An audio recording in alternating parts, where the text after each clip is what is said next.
Hey, what's up guys? Doug Drummond here from Tech Examine, and today we're taking a look at the Samsung Galaxy S5 Replica. That's right, it looks and feels like the real thing, but this one here is a duplicate. Our friends over at DHgate.com teamed up with us to bring you guys some of these replica phones, and this one here is actually the MTK6582, the SMG 900F.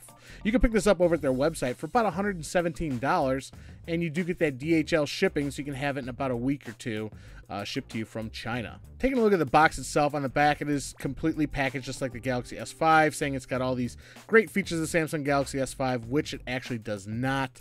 It is just a replica package of what you would get if you bought the Samsung Galaxy S5 at a much lower price here. Let's take a look inside the box. You're going to get the phone, of course, and inside you're going to get a USB 3.0 charging cable. And this one looks identical to the Samsung Galaxy's S5 that comes with it. It's even Samsung branded, and it works quite well. You're going to get the power plug, power brick here. That's also branded Samsung.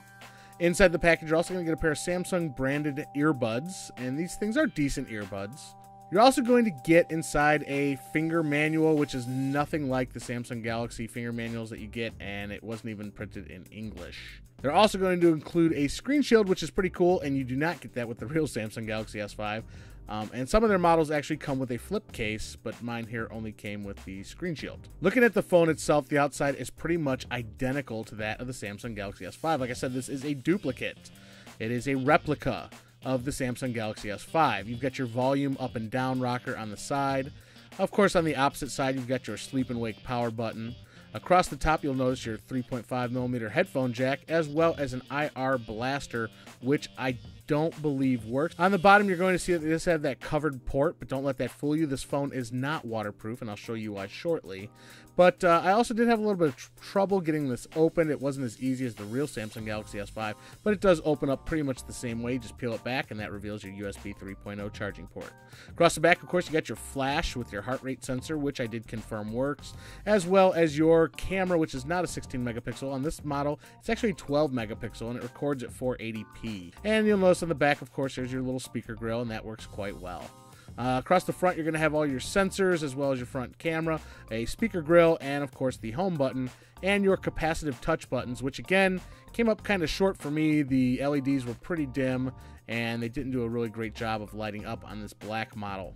Onto specifications, I did download the Antutu application to kind of benchmark it here, and it got a 17,000 rating on here, which isn't bad. It's down there with like the Samsung Galaxy S3, so it's not the greatest, but it's still a pretty decent Android device. It does feature the 5.1-inch display. It does not have the Super AMOLED display. You're going to get an 854 by 480 resolution, so it's not really true high-def 1080 viewing. It does have a quad-core processor. It's going to have up to a 32 gigabyte micro SD card expansion slot, and you are going to want to use that because it only has available a limited like 1 gigabyte worth of memory on board on this, and that fills up pretty quickly, as you can imagine. Of course, like I said, in the back there is a 12 megapixel camera. It wasn't too bad at all, especially under bright lighting. Under low lighting, it was horrible. But in a bright light situation, it's not a bad camera. It does record only at 480p. You're not going to get that UHD 4K recording like you do on the Samsung Galaxy S5. And the front-facing camera, like I said, they've got it listed as a 5 megapixel, but it is probably less than a 1 megapixel. It's actually probably VGA. It was not good at all, so you're not going to want to do selfies on there. Of course, there's a slot for your mini SIM that's going to go in there. And this thing does work on the GSM 900, 1800, WCDMA, GSM 1900, GSM 850. So it is actually only a 3G device. It's not a true 4G LTE, although I haven't been able to really confirm that yet, if it is HSPA+. So for right now, we're just going to go with what the specs are on the website. The one thing I do like is that this thing is completely branded with the Samsung logos on it, on the back, on the front. It does say Samsung. It looks just like the S5, and it is a complete replica of the Samsung Galaxy S5. As far as the KitKat version, it does say it's running 4.4.2, and it was pretty smooth. I didn't have any problems. It did crash out a couple times, but other than that, it is the splash screen looks just like the S5, and it's very hard to tell this one as being any different from the Samsung Galaxy S5, and I did test out the heart rate sensor, and that did work as well. It did come with a 2800 milliamp battery, which to me worked pretty good. I had no problems. So that's about it, guys. Like I said, if you guys wanted to pick up a phone that's got no contract, 0 contracts whatsoever for about $100, and it is a Samsung Galaxy S5 duplicate, you want to use those new cases and everything like that and play with Android, then $100 is really not bad for everything that you're going to get.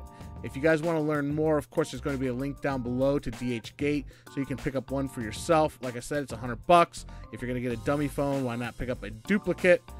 Quite a bit of fun. They have all kinds of stuff over there for the Galaxy S4, the S5, you got the Note 3, they've even got some tablets. So check out our friends over at DHgate.com. Super happy to be teaming up with them, and hopefully we can bring you more content from them. Stay tuned as I use this phone for a little bit longer and bring you a full review coming up.